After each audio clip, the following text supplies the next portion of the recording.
Hello बच्चों, let's read the question. From a certain apparatus, the diffusion rate of hydrogen gas has an average value of 28.7 centimeter cube per second. The diffusion of another gas under the same condition is measured to have an average rate of 7.2 centimeter cube per second. The gas is okay.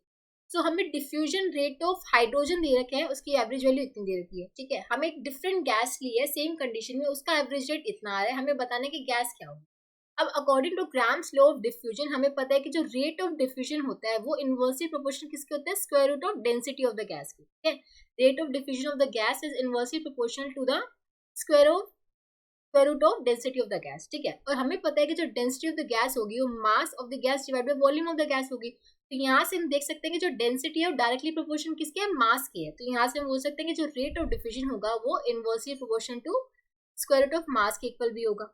ठीक है, अब देखो यहाँ से हम बोल सकते हैं कि जो रेट ऑफ डिफ्यूजन होगा R1 बाई R2 की जो वैल्यू हो जाएगी वो हो जाएगी square root of M2 by M1. ठीक है, पहले जो हमें गैस दे रखी थी वो हाइड्रोजन दे रखी थी. ठीक है, R1 जो हमें दे रखा था 28.7 सेंटीमीटर क्यूब पर सेकेंड. ठीक है, उसका जो मास हो जाएगा, मॉलिक्यूलर मास क्या होता है हाइड्रोजन का, अप्रॉक्सीमेटली हम 2 ग्राम ले सकते हैं. ठीक है, और सेकेंड वाले केस में हमें जो रेट ऑफ डिफ्यूजन दे रखा है 7.2 सेंटीमीटर क्यूब पर सेकेंड दे रखा है. इसका हमें मास फाइंड आउट करना है क्या होगा. यहाँ पे आप वैल्यूज पुट करो.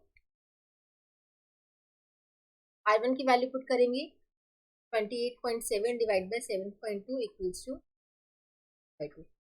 यहाँ पे स्क्वायरिंग कर दो on both sides. 28.7 divide by 7 का स्क्वायर इक्वल्स टू 2. इसको आप सॉल्व करोगे तो आपके पास आएगा 15.809 इक्वल्स टू 2.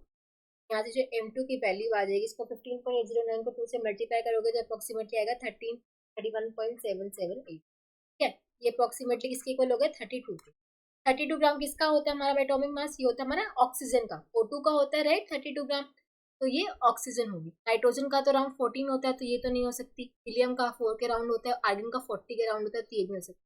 ऑक्सीजन का ही होता है 32 ग्राम, तो ये हमारी जो गैस होगी ऑक्सीजन होगी. ठीक है, option 4 will be the correct answer. I hope आप सबको समझ आया होगा. Thank you so much.